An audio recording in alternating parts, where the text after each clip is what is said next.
आज स्कूल से आने के बाद मेरे सर में हो गया था बहुत तेज़ दर्द शुरू। तो मैंने भी पकड़ी एक बर्फ़ की सिल्ली जो मैंने कटोरे में जमाई हुई थी बर्फ़, और उसको निकाला और सर पर लगाने लगी थी, सेक करने लगी थी उसका। उससे थोड़ा आराम मिला, थोड़ी देर फिर मैं सो गई। इसके बाद उठकर मैंने पढ़ाया ट्यूशन। उसके बाद ना मैंने बच्चों को आज बांटी है चॉकलेट, क्योंकि चॉकलेट मैंने इसलिए बांटी थी, बच्चों को मैं अपने बर्थडे पे टॉफ़ी भी नहीं खिला पाई थी। बहुत ज़्यादा बारिश थी यहाँ पर 3 दिन से, तो दुकान जाने का भी नहीं हुआ। आज स्कूल से घर आता तो बच्चों के लिए चॉकलेट लेके आई, तो सबको चॉकलेट बांटी ट्यूशन खत्म होने के बाद। इसके बाद मैंने दीवा को भी चॉकलेट दी। यहाँ पर सारे बच्चे अपनी चॉकलेट खाते खाते चले गए अपने अपने घरों को, और यहाँ पर भी हल्की हल्की बारिश हो रही थी। बच्चों ने यहाँ पर जो छाता लाए थे छाता निकाल लेते। इसके बाद मैंने भी अंदर आकर खाई चॉकलेट। एक चॉकलेट बच गई थी मेरे लिए भी, तो ये मैंने भी इसको थोड़ा सा खाया। बहुत टेस्टी हो रही थी, मैंगो फ्लेवर था इसमें। इसके बाद ना मैं चली गई फरमान जी के साथ दूध का डब्बा लेकर डेयरी की तरफ। मुझे एक्चुअली जाना था कांटबास को। तो यहाँ पर देखिए रास्ता कितना गंदा सा हो रहा है, जंगल के रास्ते जाना पड़ता है, और जंगल में तो ऐसा रास्ता हो रहा था मैं आपको बता नहीं सकती हूँ। शर्मा जी मुझसे बार बार कहते कि तुम हिलना मत, आराम से बैठे रहना। और हल्की हल्की ना बारिश जैसी भी हो रही थी।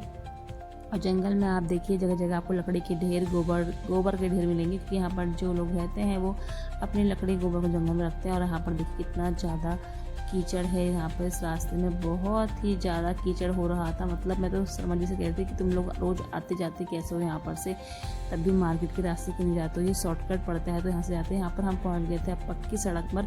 तो यहाँ पर अब आएगी डेयरी। तो काफ़ी भीड़ थी डेयरी में, काफ़ी लोग आते हैं दूध देने के लिए, दूध लेने के लिए। तो लोग यहाँ पर खड़े हुए थे, तो हमने अपना डिब्बा दिया यहाँ पर डेयरी में, और हम निकल गए आगे कांटबास की तरफ। एक्चुअली मैं जा रही हूँ आज थोड़ी थ्रेडिंग वगैरह, मुँह की डेंटिंग पेंटिंग करने के लिए पार्लर गई थी मैं। तो यहाँ पर मैं पार्लर आई हूँ, तो पार्लर में कोई नहीं है। फिर मैंने बुलाया पार्लर वाली अपनी मैम को, तो बस यहाँ पर मैंने थ्रेडिंग बनाई। तो धीरे धीरे करके लोग और भी आ रहे थे, तो मेरी थ्रेडिंग यहाँ पर बन गई है। तो देखिए थ्रेडिंग मेरी कैसी बनी है, कैसी लग रही है बताना। तो यहाँ पर ना धीरे धीरे देखिए लोग आने में, क्योंकि राखी है।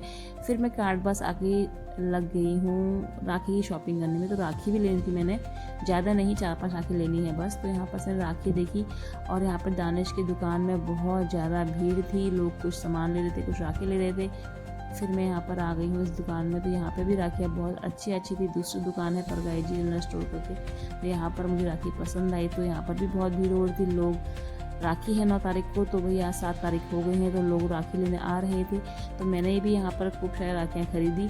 लेने तो मैं 4-5 गई थी, तो मैंने यहाँ पर 10-15 राखी खरीद ली थी। इसके बाद देखिए रवि कांटबास में कैसी भीड़ है, और यहाँ पर ना नाले आ गए थे, लोग जितने भी वापस आ रहे थे। फिर मैं यहाँ पर शर्मा जी का वेट कर रही हूँ, वो गए थे दूसरी दुकान में। तो यहाँ पर फिर थोड़ा आगे आई तो सब्जी दिख गई मुझे, और सब्जी में टमाटर को देखे तो मेरे रेट सुनकर होश उड़ गए। यहाँ पर टमाटर 90 रुपये किलो हो गया है।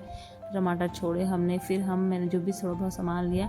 इसके बाद हम आने लगे घर को, और यहाँ पे शर्मा जी भी हैं। देखिए कुछ बात बता रहे थे मुझे हंसी आ रही थी। और मौसम देखिए आप कितना ज़्यादा खतरनाक सा हो गई, बारिश हुई थी, और ना नाले भी आ गए थे। जितने भी सिटकू वाले लोग थे वापस आ रहे थे, वहाँ से वापस आने लगे थे। और जब हम वापस आए तो देखिए यहाँ पर कितना ज़्यादा पानी हो गया।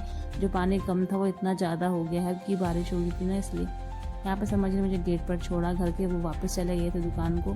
फिर मैंने यहाँ पर गेट को बंद किया। लगभग शाम के 6:30 बज चुका है, और इसके बाद मैं आ गई हूँ घर की तरफ। और शाम का मौसम है, ठंडी ठंडी हवा भी चल रही थी। यहाँ पर देखिए खेत में अभी भी कोई घास काट रहा है, और आप देखेंगे ना गूलों में भी इतना ज़्यादा काला पानी आ गया था, क्योंकि बारिश हुई थी। और देखिए फिर मैं आ गई यहाँ पर घर। यहाँ पर घर में मम्मी पापा लोग बाहर से बैठे हुए हैं। तो बस अब बनाती हूँ रात का खाना। बाय बाय दोस्तों।